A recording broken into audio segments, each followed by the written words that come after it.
Egyptian panel of experts has approved using radar to search for a hidden chamber in King Tutankhamun's tomb, which may be the burial place of Queen Nefertiti, an official said recently.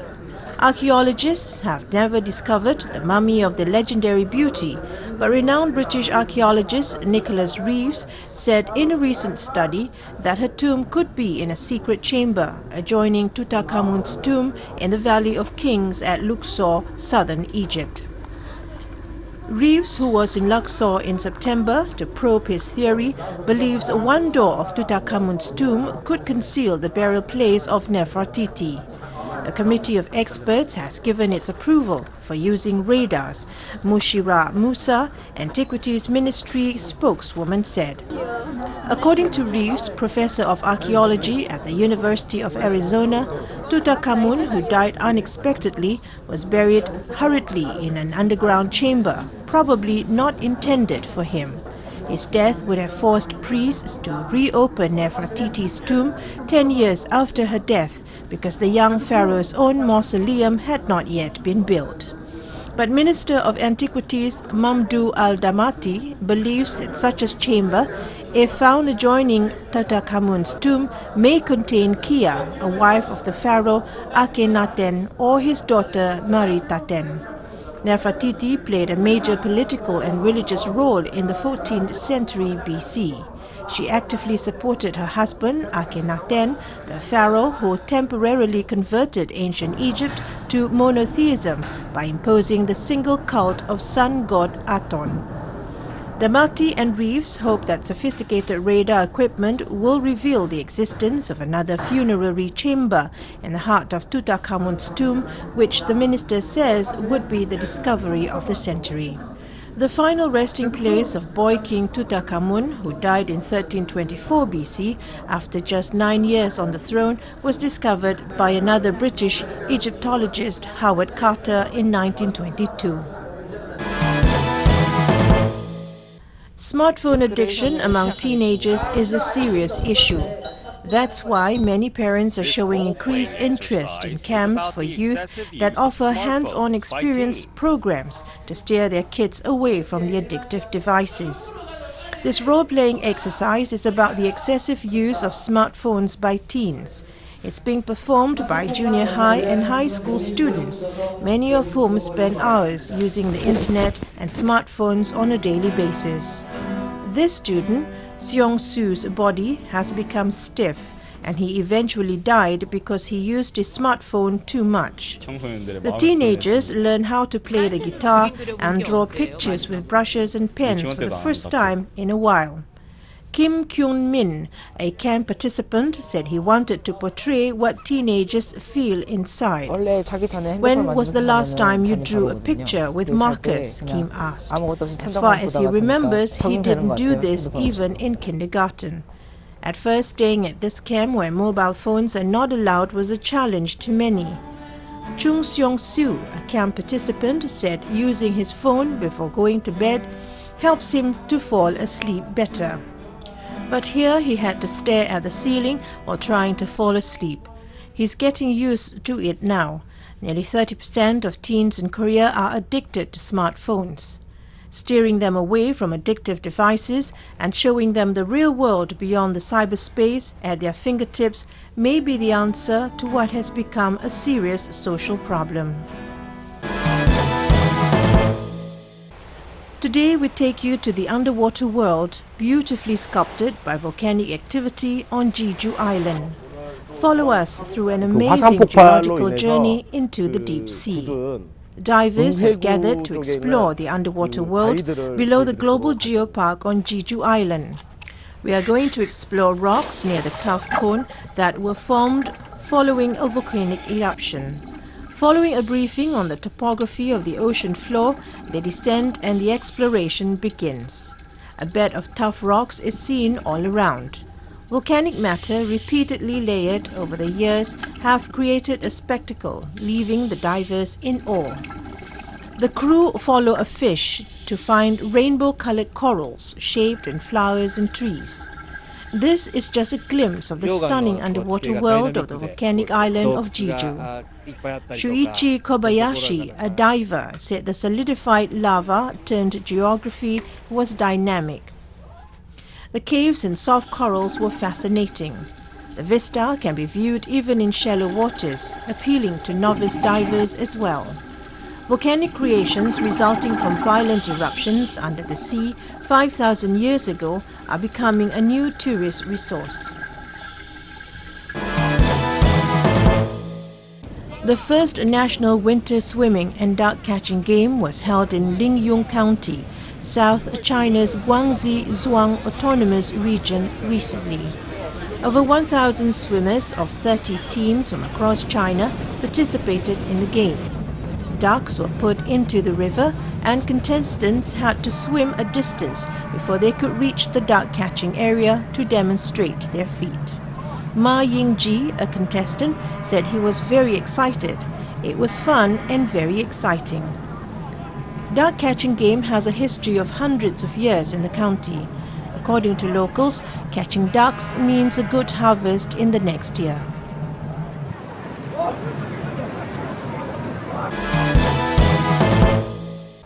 Silifke Castle, locally known as Silifke Kalesi, lies on a hill in the town with the same name in the province of Mersin in Turkey. Silifke Castle crowns a large hill near the delta of the river Göksu, the medieval Kalikeidness. Adjacent to and on the east flank of the castle outcrop is the modern town of Silifke and its ancient predecessor, Seleucia.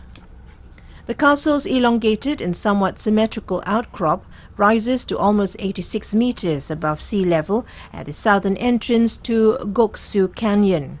From the river's west bank, this fortress commands the strategic coastal road. The first fortification at this site was a fort constructed by the Byzantines somewhere between 7th and the 11th century as a bulwark against the Arabs. Around 1100, Byzantine Emperor Alexios I Komnenos dispatched the royal eunuch Eustathius as an admiral and directed him to fortify Silifke and more northerly Kuryakos. The castle is being excavated by Selçuk University and with the support of the Turkish Ministry of Culture and Tourism since 2011.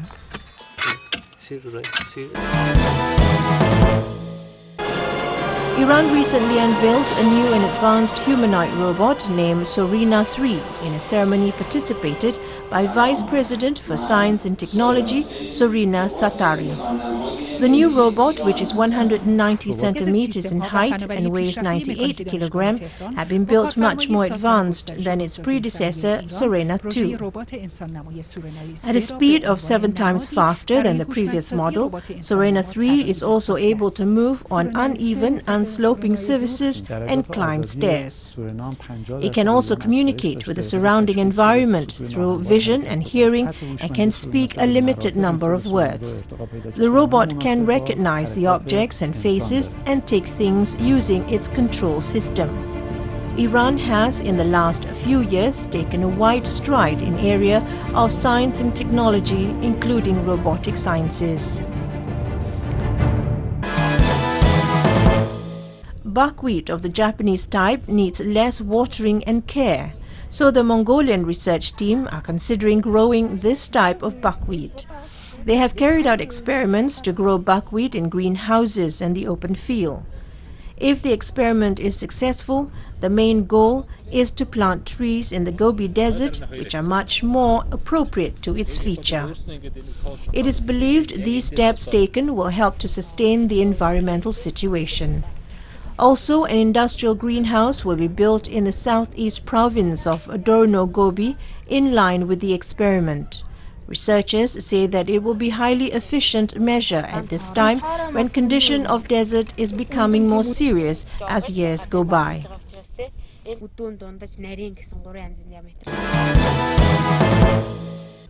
This is believed to be the world's only camel-mounted military bagpipe band. It is part of the Pakistan Desert Rangers stationed here in Punjab's Cholistan Desert. The only other similar group is just next door in India, but but there the camels carry a brass band. My troops are saying that our enemy, that is the counterpart, they are maintaining such kind of band. We should also maintain the band on coming on to equal footing, that they should not feel the demoralization factor, and they should feel elevated and pride that we also have such kind of band and we are not less than anyone. Previously, camels were used to transport water, fuel and troops in the desert near the Indian border. But hundreds of them became redundant when the army moved to motorized transport. To put them to use, the idea for the camel band was born, and Sub-Inspector Muhammad Iqbal was tasked with getting them up to scratch. Sub-Inspector Muhammad Iqbal, band manager, said the job is not easy at all, especially for the handler and the player, who are both sitting on the camel and have to control the tune and the instrument. It's not easy, especially when we march, as the camels jolt when it is moving. 170 camels live and train here at a farm that serves as a base camp for troops deployed at the border. Male and female camels are kept separate, and looking after them is a full-time occupation. Sergeant Rafi, Pakistan Desert Ranger, said it is a difficult job to take care of the camels, to take care of their grazing, to feed them at night, and always to keep an eye on them, as they can easily start fighting with each other, which causes injuries. The band made its debut last March in the capital Islamabad for Pakistan's National Day Parade, and its members are keen to show their skills elsewhere, both here and abroad. A thirst for fame which seems lost upon the animals, a haunting peal reminiscent of the Scottish Highlands reverberates across Pakistan's inhospitable Cholistan desert. The nation's first camel-mounted military bagpipe band marches, noses in the air. With scarlet and gold uniforms in sharp contrast to the dichromatic landscape of beige and green, the camels' tails switch in perfect rhythm. Their passengers sway above them with looks of nervous concentration as they try to keep balance while blaring out the notes. Piper Muhammad Hussain admits it is very difficult to play the bagpipes while sitting on the camel, but they have now learned the art. The band, part of the Pakistan Desert Ranges, was formed last year after hundreds of animals went out of service, reduced by the introduction of the latest military patrol vehicles to doing mere donkey's work. That is, until the idea to dress them in bunting and put bagpipes on their backs was born. After making their debut before startled spectators at Pakistan's National Day Parade in Islamabad in March, they are now deployed in Moch Garth, 100 kilometers east of the city of Bahawalpur in Punjab province, where they drill daily in preparation for a potential international career. Wing Commander Lieutenant Colonel Abdul Razak says the band is a matter of pride for his troops, particularly as a counterbalance to arch-rival India. India, he admits, does have its own camel-mounted military band, but theirs, he notes pointedly, is a brass band with not a bagpipe in sight.